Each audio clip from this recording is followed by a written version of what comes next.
तो दोस्तों, कैसे हैं आप सब। राम जी की पाठशाला में आपका बहुत बहुत स्वागत है। उम्मीद करता हूँ आप सब अच्छे होंगे और आपकी तैयारी बहुत ही बढ़िया ढंग से चल रही होगी। दोस्तों, हम लोग लेखपाल के लिए ग्राम समाज एवं विकास या ग्रामीण परिवेश आप इसको कह सकते हैं, ये हम पढ़ रहे हैं। और अभी 4-5 दिन का गैप आ गया है। उसका कारण ये था कि मैं कहीं बहुत ज़रूरी काम से बाहर गया था और थक भी बहुत ज़्यादा गया था। तो जो ये वीडियो कल आनी चाहिए थी, ये अब आपको आज मॉर्निंग में सुबह मिल रही है। 10-11 बज रहे होंगे कुछ ऐसा, तो आपको मिल रही है। मैं पहले ही इस तरह से बोल रहा हूँ।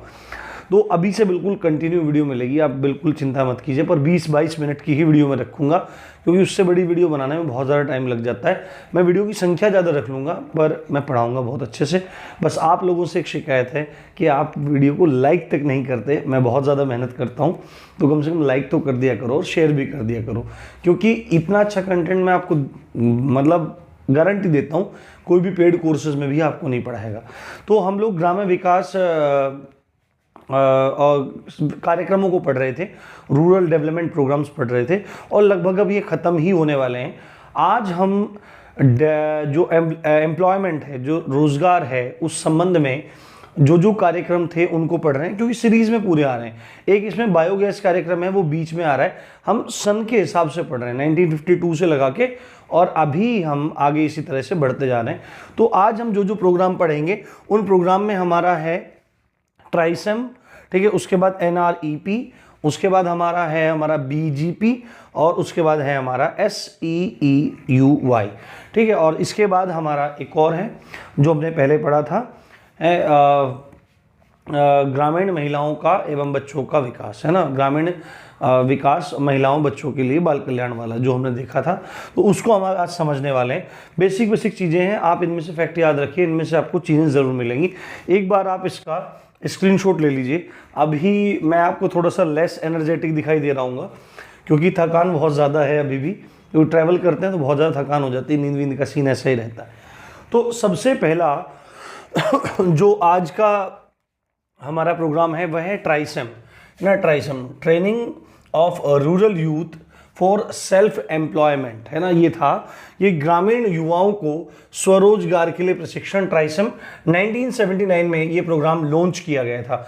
इन प्रोग्राम्स के बारे में मैंने पहले भी आपको बता दिया था, क्योंकि 1999 में स्वर्ण जयंती ग्रामीण स्वरोजगार योजना के अंतर्गत, ठीक है, आपका जो आपके इंटेंस रूरल डेवलपमेंट प्रोग्राम था, पूरा इंटेंसिव रूरल डेवलपमेंट प्रोग्राम था आपका, ट्राइसम था आपका, मिलियन वेल्थ प्रोग्राम था, स्कीम थी उसको, और आपका एक और वो जो भी बच्चों और कल्याण वाला है, उन सबको जोड़ दिया गया था। बट इनको भी पढ़ना एक बार ज़रूरी है।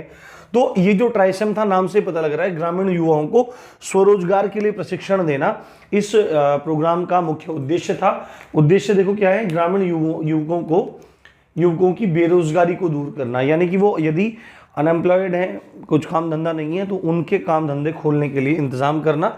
और ये पूछा जा सकता है कि किस आयु वर्ग के लिए था, तो 18 से 35 साल तक के जो युवा थे, उन लोगों को स्वरोजगार के लिए प्रोत्साहित करना और उनको सहायता करने के लिए प्रोग्राम चालू किया गया था। 18 से 35 साल के जो युवक थे, उनको स्वरोजगार के लिए जो भी तकनीकी जानकारी चाहिए थी या आवश्यक कौशल की आवश्यकता थी, जैसे कि गांव में कोई, ग्रामीण क्षेत्रों में कोई व्यक्ति है, कोई बालक है, कोई भी युवा है, और वह कोई भी काम करना चाहता है। मानो कि वह तेल का स्पेलर ही लगाना चाहता है, तो तेल के स्पेलर लगाने के लिए उस व्यक्ति को जो भी तकनीकी जानकारी कि भाई मशीन ऐसी होती है, इस तरह से ऐसे करना पड़ता है, पेंच ऐसे कसना पड़ता है, ऐसे तेल निकलता है, ऐसे खली निकलती है, तो इस तरह की तकनीकी जानकारी, और उसमें जो भी कौशल है, उस काम को करने के लिए जिस भी कौशल की आवश्यकता है, उस कौशल को सिखाना, ये इस प्रोग्राम का मुख्य उद्देश्य था। तो ये आपको याद रखना है, ट्राइसम, ये पूछा जा सकता है, काफ़ी इंपॉर्टेंट है। उसके बाद अगला हमारा है राष्ट्रीय ग्रामीण रोजगार कार्यक्रम, NREP, national rural employment programme 1980 में NREP, national rural employment programme को शुरू किया गया था। और इसका मुख्य उद्देश्य क्या था, मतलब क्यों ये शुरू किया गया था, तो गरीबी और बेरोजगारी को दूर करने के लिए, क्योंकि भारत में यही दो सबसे बड़ी समस्या आज भी दिखाई देती हैं, गरीबी भी है और बेरोजगारी की समस्या भी है। बेरोजगारी की समस्या तो प्रत्यक्ष आपके हमारे सामने है, हम लोग ही सबसे ज़्यादा इस चीज़ से त्रस्त हैं, बेरोजगारी की समस्या से। उद्देश्य क्या है, उद्देश्य है इसका बेरोजगार जो मजदूर हैं, ठीक है, ये आपको ध्यान रखना है, ये वाला जो एनआरईपी है ये बेरोजगार मजदूरों को काम देने के लिए था। जैसे कि ग्रामीण क्षेत्र में मछली पालन में उनको लगा दिया, या कि ऊर्जा प्लांट कोई लगाया जा रहा है तो उसमें उनका मतलब मजदूरी, उनको काम उसमें दे दिया, कोई ईंधन संबंधी काम हो रहा है तो उसमें दे दिया, चारा विकास प्लांट जो है उसमें उनको काम दे दिया। तो इस तरह से उन लोगों को जो बेरोजगार मजदूर हैं उनको मजदूरी के लिए काम प्रदान करना और रोजगार प्रदान करना, ये इस राष्ट्रीय ग्रामीण रोजगार कार्यक्रम का उद्देश्य था। दूसरा इसका उद्देश्य था स्थायी सामुदायिक संपत्ति का निर्माण करना, यानी कि स्थायी मतलब पक्का, परमानेंट, और सामुदायिक संपत्ति मतलब कि पूरे के पूरे समाज की, पूरे गांव की जो संपत्ति है, मतलब स्कूल बनाना, आपके चिकित्सालय बनाना, ये सब चीजें उनका निर्माण करना इसका एक उद्देश्य था। और तीसरा उद्देश्य था कि जो गरीब व्यक्ति हैं उनके भोजन में पौष्टिक तत्वों को बढ़ाना, यानी कि अगर वो खाली दाल ही पी रहा है तो खाली उसको प्रोटीन ही थोड़ा बहुत मिल पा रहा है, ना उसको फाइबर मिल पा रहा है, ना विटामिन मिल पा रहा है, ना उसको वसा मिल पा रहा है, ना कार्बोहाइड्रेट मिल पा रहा है, तो एक संतुलित भोजन उनको प्रोवाइड करना, ये इस कार्यक्रम का मुख्य उद्देश्य था। एक इंपॉर्टेंट बात आपसे पूछी जा सकती है कि ये जो कार्यक्रम था इसमें केंद्र सरकार की और राज्य सरकार की कितनी कितनी भागीदारी थी, तो समान भागीदारी थी। सेंट्रल गवर्नमेंट भी 50% शेयर इसमें अपना रख रहा था और स्टेट गवर्नमेंट भी 50% शेयर रख रहा था, यानी कि अगर 100 रुपये इस कार्यक्रम को चलाने में लग रहे थे तो 50 रुपये केंद्र सरकार और 50 रुपये राज्य सरकार इसके लिए प्रोवाइड करवा रही थी।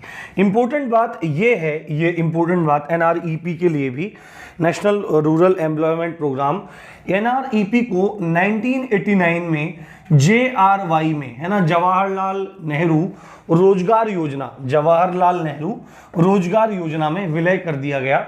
अभी जब मैं आपको जवाहरलाल नेहरू योजना कल पढ़ाऊंगा, रोजगार योजना पढ़ाऊंगा, तो आप इसको जरूर देखना, तब आपको क्लियर हो जाएगा। तो एनआरईपी का फुल फॉर्म आप याद रखेंगे और क्यों क्यों चालू किया गया था और क्या क्या इसमें हिस्सेदारी थी सेंटर की, स्टेट की, आपको पता होना चाहिए। उसके बाद एक प्रोग्राम था बायोगैस कार्यक्रम, इसी दौरान आया था ये बीजेपी, ये बीजेपी नहीं है, बायोगैस प्रोग्राम है, 1981 में ये आया था। और इसका कुछ ज़्यादा महत्व तो नहीं है, पर ग्रामीण क्षेत्रों में जो ईंधन की समस्या होती है, ईंधन की समस्या क्या होती है कि लोग गोबर के कंडे जो होते हैं, काऊ मतलब डंग केक होता है जो गोबर कहते हैं, उपला कह देते हैं, और अलग अलग क्षेत्रों में कहते हैं, हमारे क्षेत्र में गोसे भी कहते हैं, गोसे, ठीक है, ऐसे मतलब बोल देते हैं। तो उनको जला रहे हैं, लकड़ियों को जला रहे हैं, सरसों की जो सूखी लकड़ी है उसको जला रहे हैं। तो ईंधन की बहुत समस्या थी गांव में, ग्रामीण क्षेत्रों में। तो उस ग्रामीण क्षेत्रों में ईंधन की जो समस्या थी, उसकी पूर्ति की समस्या जो थी, उसको निपटाने के लिए बायोगैस प्रोग्राम शुरू किया गया।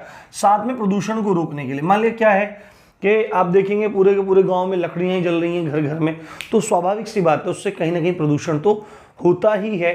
पर आप पर्सनली, ये तो थोड़ी टेक्निकल बात है, पर जब आज भी मतलब गांव के क्षेत्र में जाया जाता है और वो गांव के क्षेत्र में आज भी चूल्हे चलते हैं, तो मतलब एक अलग ही वातावरण वहाँ पर तैयार हो जाता है, एक अलग ही सुगंध उन क्षेत्रों में रहती है जहाँ मतलब गाय के गोबर के उपले जलाए जाते हैं, उन पर भोजन बनता है, तो अलग ही सात्विकता का अनुभव वहाँ आज भी होता है। ठीक है, ये थोड़ी सी अलग बात है।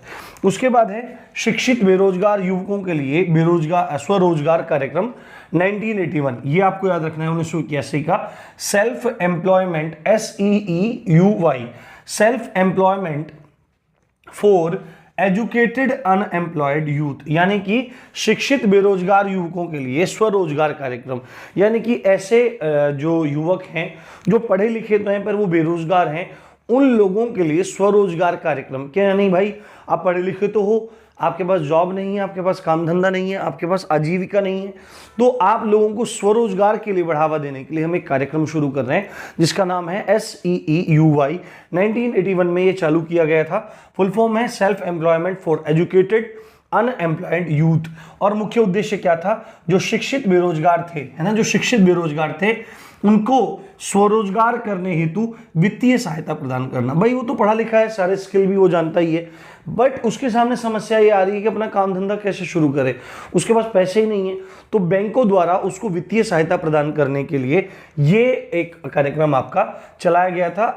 एक आज की वीडियो शायद थोड़ी छोटी हो सकती है क्योंकि आज ज़्यादा सामर्थ्य मुझ में नहीं है, कल फिर मतलब वीडियो आ जाएंगी। अभी एक वीडियो और डालूंगा मैं आपके पास, आज बायो की फर्स्ट क्लास डालूंगा, और वो किसी एग्जाम के उससे नहीं डालूंगा, ठीक है, आप सब पढ़ना, वो सभी एग्जाम्स के लिए है, पर मैं उसमें कैप्शन डाल दूंगा, आप सब चीज़ उसमें देख सकते हैं। बहुत अच्छी क्लास होने वाली है, सेल की क्लास होने वाली है, और शाम के समय आपकी हिंदी क्लास डालूंगा। रेगुलर बेस पे 20-20, 22-22 मिनट की क्लासेस अब आपके लिए चलेंगी। बस आपको क्या काम करना है, राम जी की पाठशाला को अपना बहुत सारा प्यार देना है। तो अभी एक प्रोग्राम और रह रहा है, उसको देखते हैं। अब देखते हैं DWCRA, इसके बारे में मैंने पहले ही बताया था। 1999 में जो आपकी SGSY आई थी, स्वर्ण जयंती स्वरोजगार ग्राम स्वरोजगार योजना, उसमें इसका विलय कर दिया गया था। तो इसके बारे में थोड़ा थोड़ा बता देता हूँ। ग्रामीण क्षेत्रों में महिला एवं बाल विकास कार्यक्रम इसका नाम था।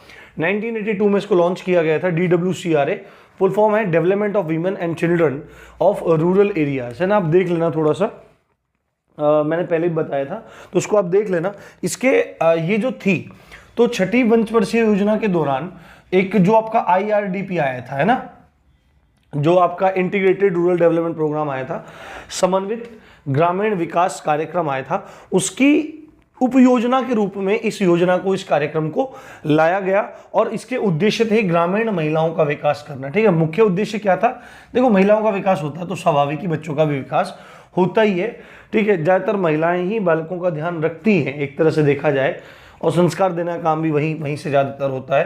तो ग्रामीण महिलाओं का विकास करना इसका प्रमुख उद्देश्य था।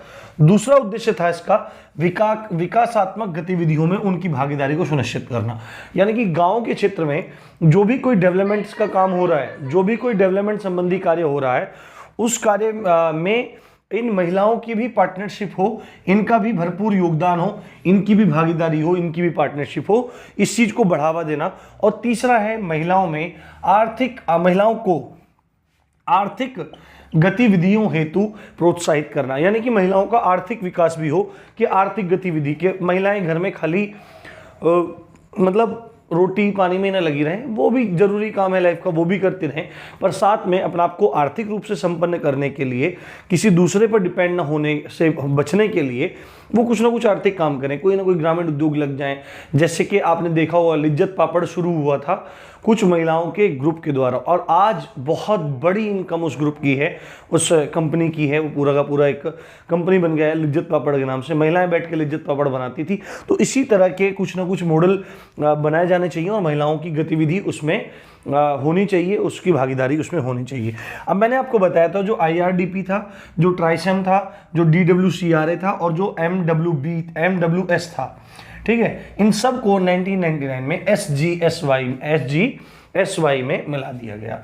SGSY में मिला दिया गया, ये बात आपको बहुत अच्छे से ध्यान रखनी है, ठीक है। आज वीडियो थोड़ी छोटी ही है, आप ऐतराज नहीं मानना। कल से 20-22 मिनट की वीडियो रहेगी, आज तो करीब आई थिंक 12-14 मिनट की वीडियो होगी। तो उम्मीद करता हूँ आपको वीडियो अच्छी लगी होगी। इसी अच्छी बात के साथ आप देख रहे थे राम जी की पाठशाला। मैं हूँ राम भारद्वाज। जय हिंद, जय भारत।